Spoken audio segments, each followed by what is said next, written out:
오늘 우리는 다윗의 범죄 현장, 그렇게 훌륭했고 또 다윗이 하나님 앞에서 참 하나님을 두려워하고 했었던 인물이 오늘 이렇게 무너지고 또 하나님 없이 행동하는 모습을 보게 됩니다. 이 모습을 보면 우리는 깜짝 놀라게 됩니다. 어떻게 다윗이 그냥 가벼운 죄도 아니고 두 가지 큰 범죄를 지으죠. 하나는 간음, 그것은 이미 남편이 있고 결혼한 여인을 범한 것, 그 간음의 범죄, 가벼운 죄가 아닌 아주 큰 범죄를 했고, 또 한 가지는 살인 교사, 그렇죠. 살인을 하도록 그 사람을 그 자기가 범한 여인의 남편을 죽이라고 전쟁에서 가장 앞선 곳에 보내라고 이렇게 명령하는 그 살인 교사의 모습을 보게 됩니다. 어느 것 하나 용서할 수 없는, 또 하나님 앞에서 또 우리가 보기에도 어떻게 다윗이 이런 일이 할 수 있을까 하면서 정말 놀라게 되는 그런 본문이기도 합니다. 하나님께서도 보시기에 이렇게 얘기하죠. 27절 보니까 그 장례를 마침에 다윗이 사람을 보내 그를 왕궁에 데려오니 그가 그의 아내가 되어 그에게 아들을 낳으니라. 다윗이 행한 일이 여호와 보시기에도 악하였더라. 이 본문을 보면 우리 마음속에 들어오는 자연스러운 생각은 다윗을 향하여 저러면 안 되지. 다윗이 잘못했다. 이건 진짜 정말 악하다. 어쩌면 저럴 수가 있지? 다윗은 저렇게 악한 사람이었구나. 실망하는 것을 또 보게 되고, 또 마음의 한 가지는 다윗을 향하여서 강하게 정죄하는 것입니다. 다윗은 악해. 나쁜 인간. 실망이야. 정말 저런 인간은 정말 죽어야 돼. 맞아. 저렇게 좀, 저런 사람 잡아가야지. 이 마음속에 자연스럽게 이제 들어오게 되는 것이 바로 우리 마음속에 바로 정죄함입니다. 제 마음속에도 이제 늘 자리 잡고 있었던 것이 어떤 것이었냐면은 정죄함이었습니다. 정죄함. 그것은 특히 교회 안에서 정죄함이 아주 많았어요. 마음속에, 제 마음속에. 또 교회 안에서 이제 있다 보면은 여러 가지 이야기들이 들려오지 않습니까? 특히 이제 저는 목사님 자녀다 보니까 전화로 들려오는 사모님이나 또는 전화로 들려오는 얘기들을 옆에서 가만히 듣다 보면은 어떻게 하나님을 믿는 사람이 저럴 수가 있지? 하면서 제 마음속에 자연스럽게 정죄함이 먼저 자리 잡았던 것 같아요. 그러다 보면은 교회에 와서 그 이야기를 듣고 그 사람들을 보면서 겉으로는 내색하지 않았지만 제 속에서 모든 사람들을 다 평가하고 제 안에서 다 정죄하는 일이 굉장히 많았습니다. 이런 정죄함이 많다 보니까 사람들을 향해서 이렇게 기쁘게 그 사람을 맞이할 수가 없죠. 기쁘게 맞이할 수가 없고 제 마음에서 속에서부터 이미 그 판단이 이루어지고 있으니까 모든 사람을 제 앞에서 이렇게 판단하고 있었습니다. 근데 시간이 지날수록 하나님을 알고 복음을 알게 되다 보니까 어떤 일이 생기냐면은 남들을 향한 그 정죄함 속에서 내가 자유로울 수 없구나. 나 역시 똑같은 사람이고 나 역시 다윗과 다를 바 없는 그런 죄인이었음을 저 스스로가 깊게 깨닫기 시작했습니다. 예수님께서는 마태복음 5장 28절에 이렇게 말씀하십니다.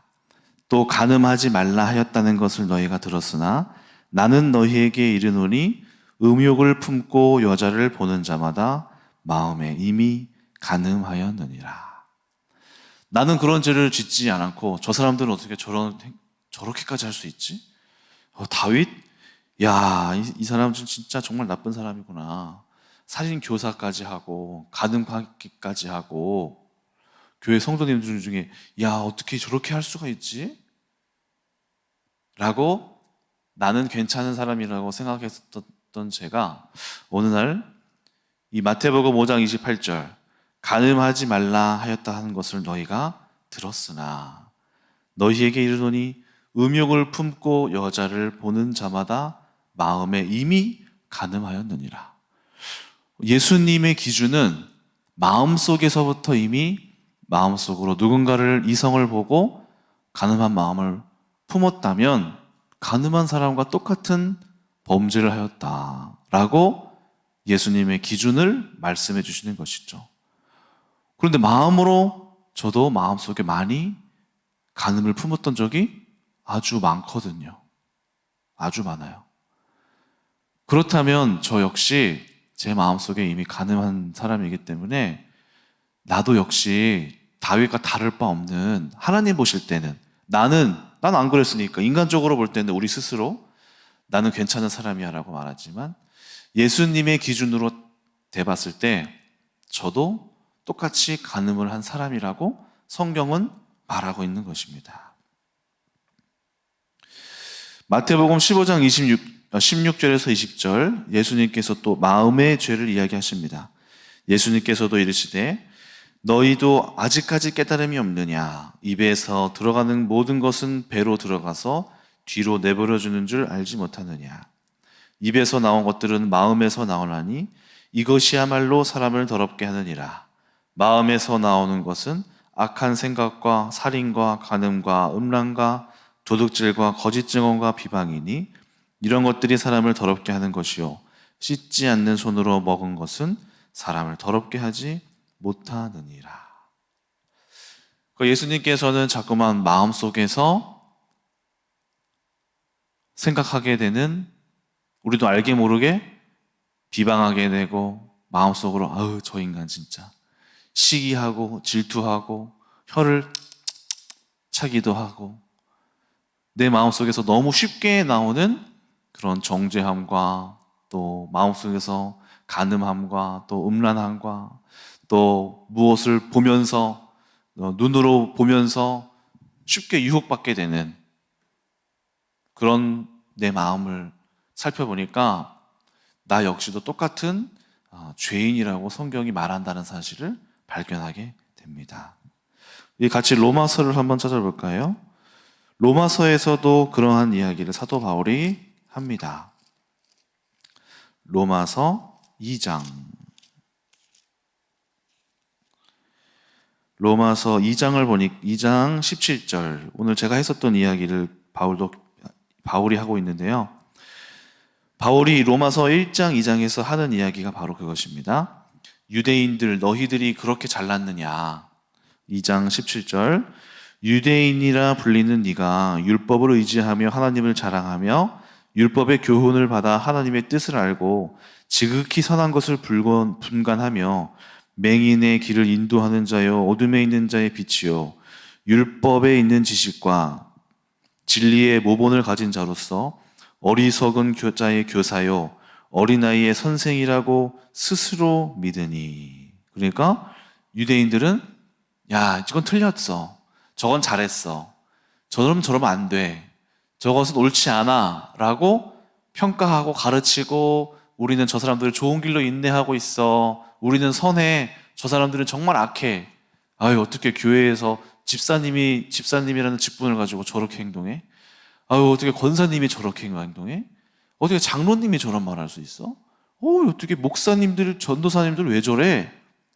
하고 내가 스스로 마음 가운데 좋은 의를 가지고 잘 살아가는 사람, 그 중에서도 유대인들, 바리새인들은 더욱 그러한 사람들이었는데요. 이런 사람들을 보고 바울이 21절 이렇게 얘기합니다. 그러면 다른 사람을 가르치는 네가 네 자신은 가르치지 아니하냐? 도둑질하지 말라 선포하는 네가 도둑질하냐? 간음하지 말라는 네가 간음하냐? 우상을 가증히 여기는 네가 신전 물건을 도둑질하느냐? 율법을 자랑하는 네가 율법을 범함으로 하나님을 욕되게 하느냐? 기록된 바와 같이 하나님의 이름이 너희 때문에 이방인 중에서 모독을 받는도다. 네가 율법을 행하면 할례가 유익하나 만일 율법을 범하면 네 할례는 무할례가 되느니라. 그런즉 무할례자가 율법의 규례를 지키면 그 무할례를 할례와 같이 여길 것이 아니냐. 또한 본래 무할례자가 율법을 온전히 지키면 율법 조문과 할례를 가지고 율법을 범하는 너희를 정죄하지 않겠느냐. 무릇 표면적 유대인이 유대인이 아니요 표면적 육신의 할례가 할례가 아니니라. 오직 이면적 유대인이 유대인이며 할례는 마음에 할지니 영에 있고 율법 조문에 있지 아니한 것이라. 그 칭찬이 사람에게서가 아니요 다만 하나님에게서라다. 자, 그러므로 3장 13장 9절 이렇게 얘기합니다. 그러면 어떠하냐? 우리는 나으냐? 결코 아니라. 유대인이나 헬라인이나 다 죄 아래 있다고 선언하였느니라. 기록된 바 의인은 없나니 하나도 없으며 깨닫는 자도 없고 하나님을 찾는 자도 없고 다 치우쳐 무익하게 되고 선을 행하는 자는 없나니 하나도 없도다. 자, 그다음에 23절 모든 사람이 죄를 범하였음에 하나님의 영광에 이르지 못하더니. 바울이 로마서를 통해서 바리새인들에게 하는 말은 무엇인가요? 그렇게 남들을 잘 비방하고 남들을 향해서 평가하고 지적하는 너희들, 하나님의 말씀은 너희들이 그렇게 지적하는 너희들이 스스로를 한번 비춰봐라. 과연 이 율법의 잣대로 너희들에게 대봤을 때 너희는 과연 완벽하느냐? 그래, 어디 한번 봐보자. 너희들의 모든 인생을 처음부터 다 끌고 나와서 하나님 앞에서 하나씩 하나씩 따지고 해볼 때 과연 의로울 수 있을까? 하나도 범죄하지 않고 살 수 있느냐? 어떠한 죄도 발견할 수 없느냐 너희들에게? 또 예수님이 제정하신 그 마음에서 이루어지는 순간 드는 범죄함도 범죄함이라고 했는데 너희들은 과연 그 마음조차에서도 깨끗할 수 있느냐라고 해봤을 때 의인은 없나니 아무도 없으며 모든 사람이 죄를 범하였음에 하나님의 영광에 이르지 못하더니 한다는 것이죠.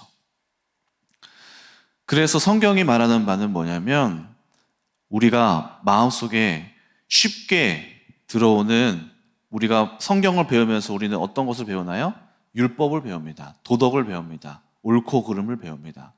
그런데 복음은 어디까지 나아가게 하냐면 그 율법 조문을 통하여서 남들을 정죄하라고 하나님이 준 것이 아니라 이 율법 조문을 통하여서 우리가 받아야 할 바른 방향은 의인은 없나니 아무도 없으며 바로 나를 향하여서 아무도 의로울 수 없음을 스스로 깨닫고 하나님 앞에서 스스로 죄인됨을 깨닫기를 바라시는 것이 율법의 올바른 방향인 것입니다. 복음을 절반만 안다면 율법만 알게 되는 것입니다. 그리고 그 율법은 바로 남들을 향한 정죄함으로 이어집니다. 그런데 복음의 온전한 길은 정죄함을 넘어서서 남을 향한 비판이 바로 나를 향하여서 비춰지게 되는 것.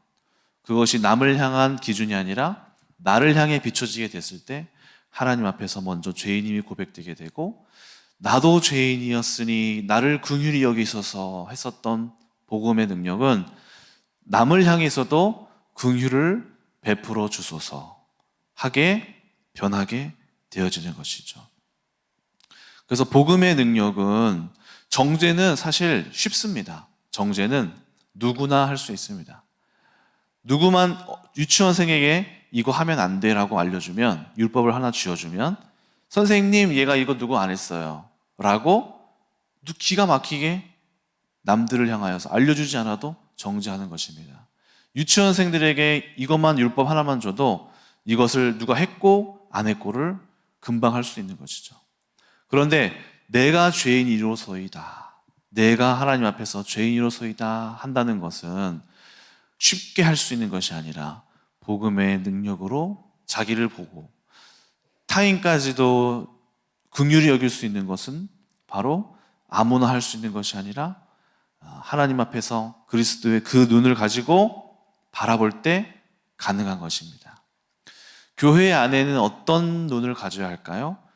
복음을 가진 눈은 교회 안에서 일어나는 또는 여러분들의 삶에서 나타나는 많은 그 범죄하는 사람들의 순간, 그렇다고 해서 이런 그런 범죄뿐만 아니라 여러분들이 보기에 옳지 못하다고 생각하는 여러분들의 기준에 어긋나는 모든 사람을 향한 그 마음속에 정죄하는 것은 쉽게 올라오지만 복음의 능력으로 품게 되는 것은 굉장히 드물게 되기 때문에 성경은 우리에게 그 복음의 능력을 가지고 바라보는 것을 바랍니다. 이제 엊그제 한 청년과 함께 같이 식사를 이제 나눴는데요.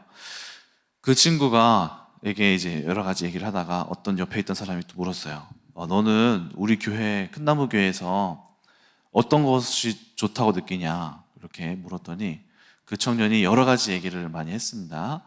이런 것도 좋고 이런 것도 좋고 한 가지 이 이야기를 하더라고요.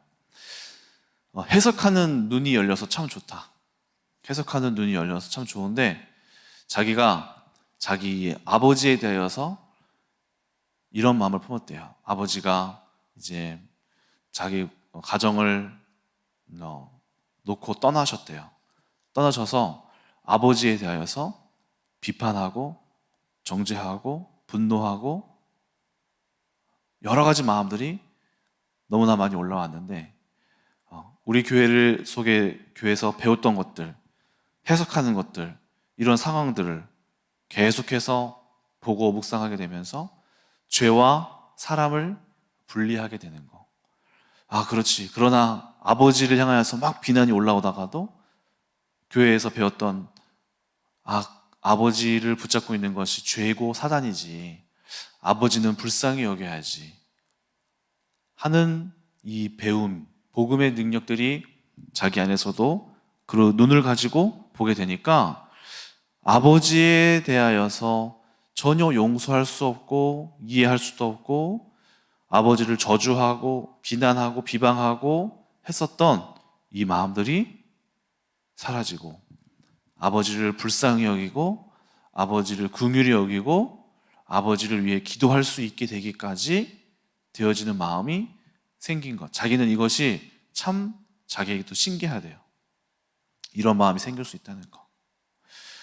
여러분, 복음의 능력, 쉽게 정죄할 수 있는 것은 누구나 할 수 있고 내가 보기에 온전하지 못한 사람을 저주하고 나에게 피해를 입힌 사람에게 공격하고 온전한 마음을 품지 못하는 것, 이것은 누구나 할 수 있고 아무나 할 수 있는 마음입니다. 그런데 복음의 능력은 무엇인가요? 복음의 능력은 바로 그것을 초월하게 하는 놀라운 품는 하나님의 능력입니다. 이거는 인간으로서는 할 수 없는 능력입니다.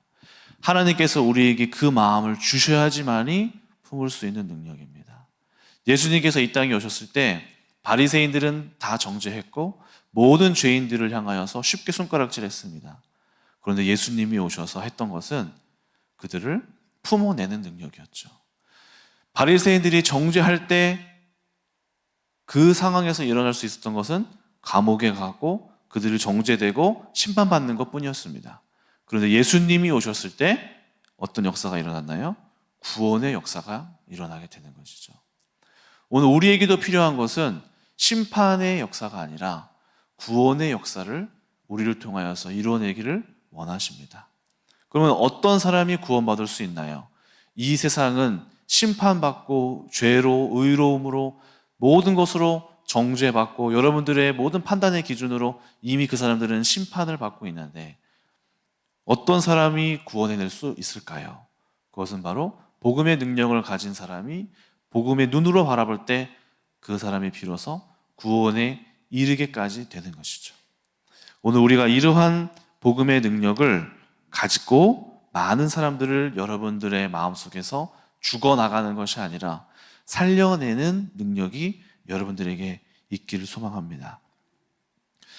두 번째로, 그러나 그렇다고 해서 그렇다면 죄를 져도 좋으냐? 이것은 결코 아닙니다. 죄를 짓는다는 것을 우리가 불쌍히 여겨야 하는데, 왜냐하면 어떤 당사자가 죄를 졌다면 반드시 그 죄가 결과를 가져오기 때문입니다.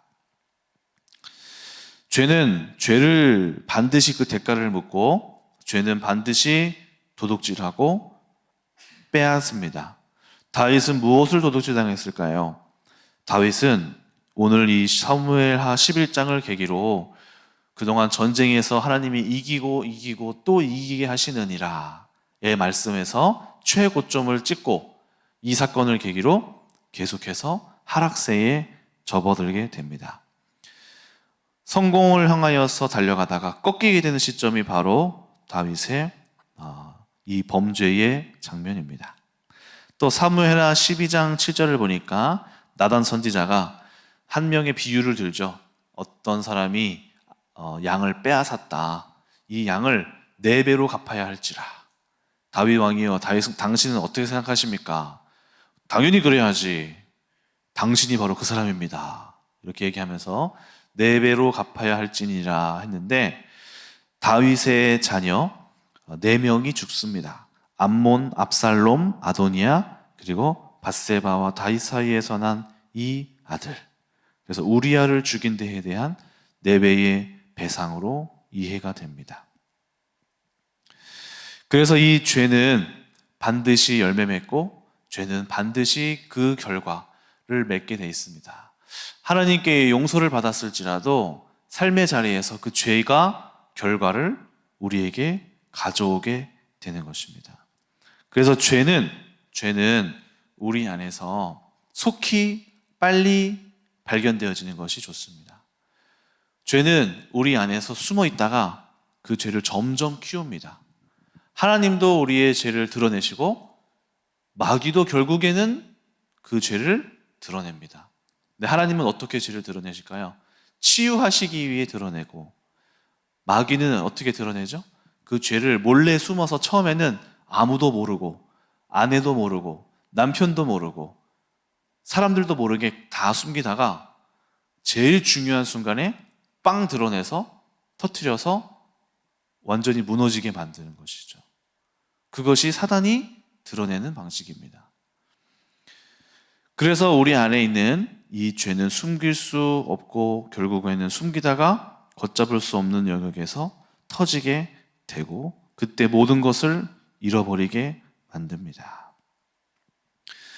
하나님께서 우리 안에 있는 많은 숨어있는 죄들을 우리 하나님께서는 감찰하고 계십니다. 다윗의 문제도 많은 사람은 속였을지 모르지만 하나님은 보고 계셨고 하나님은 알고 계셨습니다. 오늘 우리도 우리 안의 마음을 감찰하시는 하나님 앞에 우리가 죄에 있음을 인정하고 하나님께 기도해야 합니다. 하나님, 제 마음속에 있는 죄를 거두어 주십시오. 저는 이런 생각을 합니다. 우리가 인간이기 때문에 죄가 없을 수가 없어요. 저도 목회자이기도 하지만 한 명의 30대 건장한 남성으로서 마음속에 많은 죄와 또 마음속에 많은 사람들을 향하여서 비방하고 교만하게 생각하고 음란함도 들어오고 있음을 고백합니다.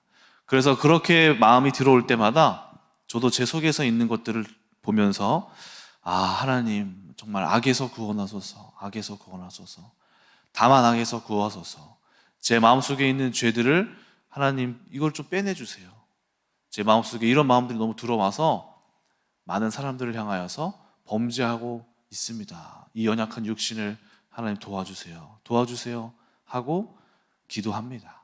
하나님 도와주세요. 제 마음에 있는 것들을 남들은 모르겠지만 하나님은 내 마음을 감찰하시고 아시나니 하나님께서 저를 구원해 주소서. 이렇게 마음속에서 기도하고 있는 것입니다. 요한 1서에서도 하나님의 복음의 능력을 말합니다. 누구든지 죄 없다 한다면 그것은 거짓말이요. 요한 1서 한번 찾아볼까요? 요한 1서.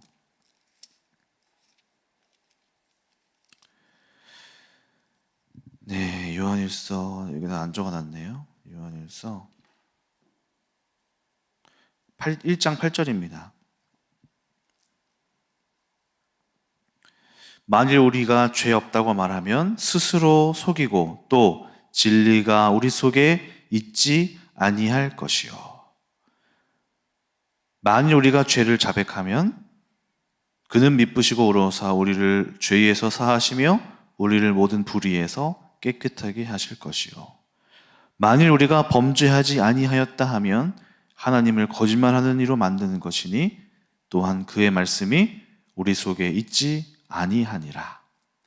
성경이 말하는 말은 나 죄 없다라고 말하는 게 아니라 죄 있다라고 말할 때 하나님께 의로움을 받고 오히려 사함을 받는 편이 낫다.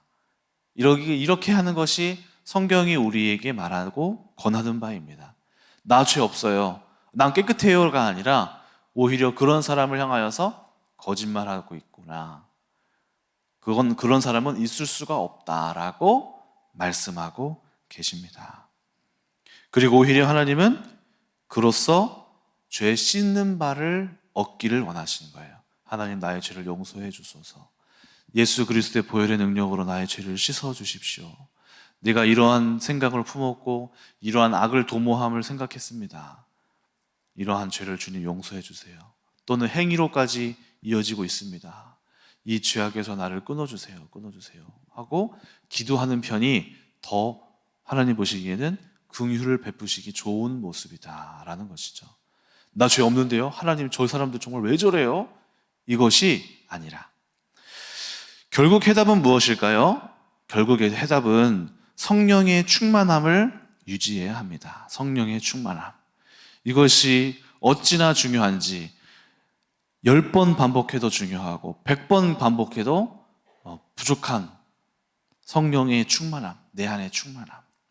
이것이 우리가 우리 안에 있는 죄들을 이겨내는 하나님께서 우리에게 주신 가장 중요한 비결입니다. 성령의 충만함을 다른 것으로 표현한다면 무엇일까요? 하나님께로부터 받은 것을 잘 가지고 다니는 것입니다. 성령의 충만함이란 우리 안에 거하신 그 성령을 생각해내는 것입니다. 우리가 오늘 아침에 받은 말씀들을 저녁 끝까지 생각하면서 마음에 지니고 그것을 계속 기억해내는 것이 성령의 충만함의 다른 표현입니다. 성령의 충만함은 다른 것으로 표현한다면 뭐라 할까요? 밑바닥이 없는 가방에 중요한 물건을 둔 것입니다. 그 밑바닥이 찢어진 구멍이 뚫린 그 가방에 중요한 돈이 들었다고 생각해 보세요. 그것을 계속 손으로 받치고 여기 안에 뭐가 들어있어라고 계속 기억하고 다녀야 될 거예요. 순간 우리가 정신이 팔려서 손을 놓으면은 여기 안에 있는 게 와르르 쏟아져 나가는 것과 같습니다. 성령의 충만함이란 늘 기억해야 돼요. 늘 깨어있는 것, 늘 내 안에 주신 그 좋은 마음, 성령께서 주신 마음, 성령의 그 충만한 상태, 이것을 계속해서 내 마음속에서 마치 구멍이 뚫린 가방에 손을 대고 계속 기억하고 있는 것처럼 내 안에 충만함을 늘 기억하고 오늘 아침부터 저녁까지 갖고 다니는 것입니다. 우리의 마음이라는 영역이 참 신기한데, 이 마음은 오늘 여기에 저도 얘기하면서 여러분도 앉아 계시면서 일상생활을 하면서 마음속으로는 또 다른 세계를 생각하고 품을 수가 있어요. 운전을 하면서 마음속에서 찬양하고 기도할 수 있어요. 직장생활에서 업무를 또 보면서도 마음속에서 우리 안에 영적인 생각을 할 수 있고, 때로는 범죄할 수도 있어요. 저 인간 진짜 왜 저래 하면서 일을 하면서도 그럴 수 있잖아요. 막 누구를 가르치면서도 마음속에서 저 사람은 왜 저래? 저 인간은 왜 저래? 오늘은 좀 이렇네? 오늘 목사님 머리 스타일이 좀 이런가? 오늘 목사님 좀 살찌신 것 같네? 이러면서, 또는 새벽 기도 이제 오셔서 집에 가서 빨리 이거 해야 되는데, 저거 해야 되는데, 우리가 여기 앉아있지만 마음속으로 뭔가 할 수 있다는 거죠. 그 말은 다른 말로 하면 일상에서도 일상을 하면서 우리 안에서 마음속으로 하나님과 교제하고 이 말씀을 계속 묵상하고 붙들 수 있다는 것이죠. 그것이 성령의 충만함입니다. 일상에서, 모든 순간 속에서, 자녀와의 대화 속에서, 남편과 아내와의 대화 속에서, 누군가를 상대하고 회사에서 고객을 대하는 점에서 우리가 마음속에서 하나님하고 소통하고 있으면서 우리는 이 자리에서 일상을 살아가면서 사람을 대하면서 이렇게 이 마음과 우리의 현실 속에서 우리는 이 세상을 살면서 속으로는 하나님께 기도하고 하나님께 구할 수 있다는 것이죠. 성령의 충만함이란 우리가 일상을 살아가면서 우리 마음 가운데 영적인 그 충만함을 꼭 붙잡고 하나님을 기억하고 하나님의 말씀을 기억해내는 일입니다. 하나님 오늘 들었던 말씀을 뭐였지? 그렇구나. 하나님 제 안에 긍휼한 마음을 주세요. 내가 죄인임을 알게 해주세요. 난 정말 죄인이 아닌 것 같은데 왜 오늘 말씀을 이렇게 말씀하시지? 하루 종일 그것을 생각하면서 하나님 깨닫게 해주세요. 걸으면서도 하나님 깨닫게 해주세요. 하나님 제 마음에 이러한 문제가 있다면 알게 해주세요. 누군가를 정죄하고 있었다면 깨닫게 해주세요. 복음의 능력으로 품게 해주세요. 일상을 처리하면서 설거지를 하면서 청소를 하면서 마음 한켠에 그 마음을 살포시 품고 잡고 있는 것, 이것이 성령 충만함의 또 다른 한 가지 방법인 것이죠. 그래서 우리는 늘 마음속에서 이렇게 방패를 지니고 믿음의 방패를 지고 갖고 있을 때 적군이 사단이 활을 쏴도 화인을 맞지 않는 것입니다.